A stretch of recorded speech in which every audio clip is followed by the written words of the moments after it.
I have to do this really quick because I'm going to a concert with my friends, a Studio Ghibli concert. Anyways, let's choose a poem. Something more recent, because this document on Google is all the way from 16 years old. 16 is when I really started taking my poetry seriously because I was depressed and going through hell, and writing really, really helped. So for the people out there who need help, like you literally don't know what to do and you're going through depression and it's really deep, I suggest starting with writing everything that is going on in your head so that they're not just stuck there and you're not just thinking about them all the time. That really, really helped me get through the foundation of my depression, which, whew, Lord, I'm in so much better a place than before. Thank goodness. And I wish the same for everybody out there who is, I don't want to say suffering. I don't like those harsh words, or like a victim. Somebody who's just facing those things. That's what I'm going to say. If you are one of those people, start there. Trust me. You do not want those things to be congesting your brain. They might eat you up, actually. And I'm not even being funny when I say that. I'm being very serious. I know I'm speaking very quietly, but I hope that's fine, because that's all I can do for now. I don't want to be loud. Also, because that's an excuse. I'm not even going to say that. That's stupid. Never mind. Since we were just talking about depression, I'm going to share a poem that I wrote recently, even though I'm not depressed anymore, thank goodness. I got through that. But it was a poem, your mind goes places, and I just wrote about it.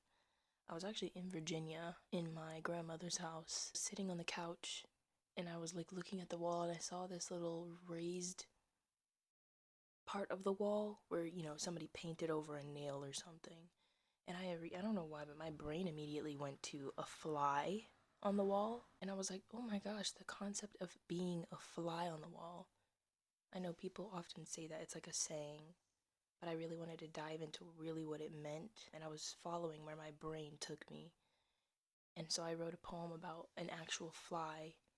I know that sounds a little bit silly, but I was like, we don't appreciate flies for what they do. We just look at them, we see them as a nuisance in our homes, we swat them and they fly by. And don't get me wrong, I even plenty of times have done that before. They can be quite annoying. Their sounds are very just harsh on the ears. But I was just like, they are one of our decomposers, and that is a really tough task. Imagine, as a human, having to deal with dead things all the time, having to break them down until they're just organic matter. But that's your life, and you don't live long.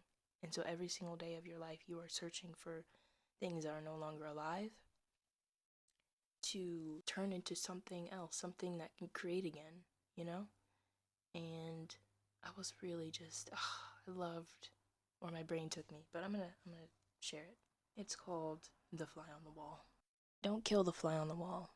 I know she may seem nosy, but she's just trying to learn from you. I know it's difficult, but try not to swat her when she comes around. She just wants to say hi. I've allowed her to rest in my lap. I've watched her exist. She's peaceful, with wings of passion, wings that carry the spirit of playfulness. Imagine searching your entire life for dead things to repurpose, 7 days to spare, without jest nor rest. Don't swat her, she just wants to greet the living in her realm of dead things, to hear a sentient voice and feel a body that hasn't grown cold, a reminder that life still recognizes her before silence claims her forever. A short life is still worth grieving, especially for those whose purpose is to repurpose that they barely touched it. For a long time now, I've been watching myself bring life to others, floating in playfulness, sitting on walls, dying every week, bothersome and needed at the same time. As I grab for the nearest hand whilst corpses cry for my own, well, hear this. I am done waiting for life to touch me. As I give mine away, I am done.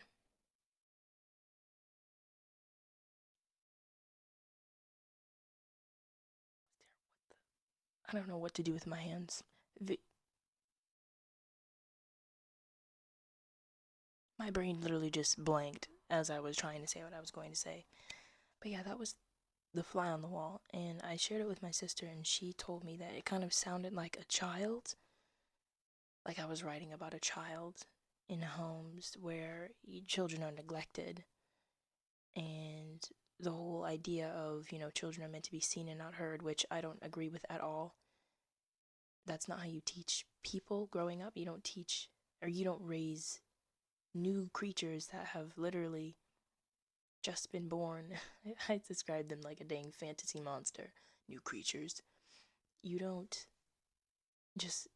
How is a child meant to learn from you if they're just meant to be seen and not heard? If they don't ask you their questions, if they can't share with you the things that they love or the things that they dislike, communication, how are they going to learn from you? And so I thought it was very interesting that she thought of it that way, because I literally didn't even think of it that way at all. And I was like, wow, I didn't, that makes a lot of sense. I think, if I can remember the first line, don't swat the fly on the wall. She's just trying to learn from you. We've all experienced at some point where we were told to, quiet down, go to our room, say nothing, stay in your place. That's the quote of the freaking lifetime, not even just of the century, but of the lifetime that we've all been living. And I disliked that word, that phrase so much.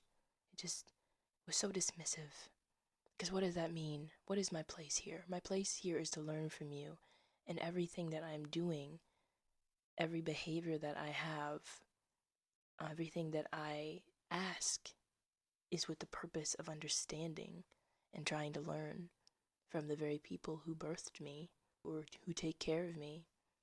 Speaking in general, like if you are underneath parents, if you live with your parents or you live with a guardian who isn't your parent, it all relates to that. And so what's the purpose of me existing? What's the purpose of me being here if I can't even go through the motions of trying to learn from the very person that is taking care of me, the very person who is meant to show me what life is all about?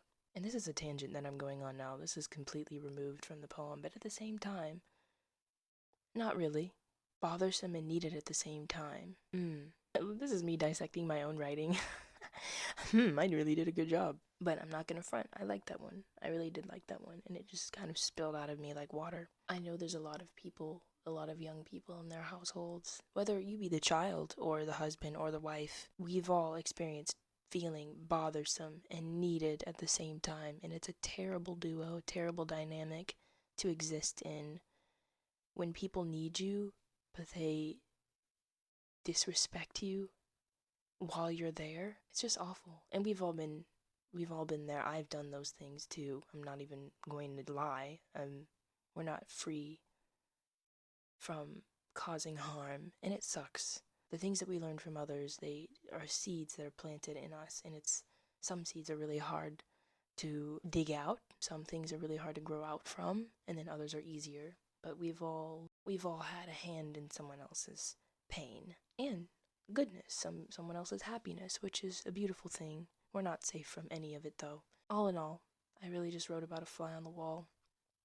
Flies in general, because again, they're decomposers. They take care of all the things that we don't like to see around. They literally eat shit. They eat dead bodies, and they turn all of that into organic matter with worms and termites and maggots and all of the sort. They do the hard work so that we don't have to. In creating this very thing called, is it humus? Which is a bit like damn near soil that creates life again, that we can plant with again, bury our feet in if you like mud, or if you just like putting your feet on the ground. They turn it into that so that we can use it once again. They're such an admirable creatures, and they get so much flack.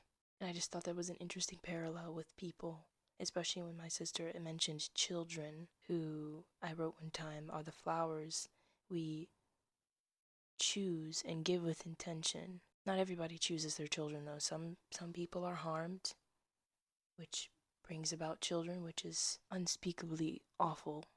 Some people are irresponsible, let's be real, which brings about children. And either those people handle the birth of their child and the presence of that newborn that they weren't really planning to have there. They either approach that well, or they approach it awfully and become a terrible parent that child has to survive, and that is not fun. All in all, I'm rambling. I'm going on so many different topics at the same time, but I just thought, why not share this? I have to go. I have to get to that concert. This was fun to talk about. Yeah. Have a lovely evening. It got really dark. Until next time. Goodbye.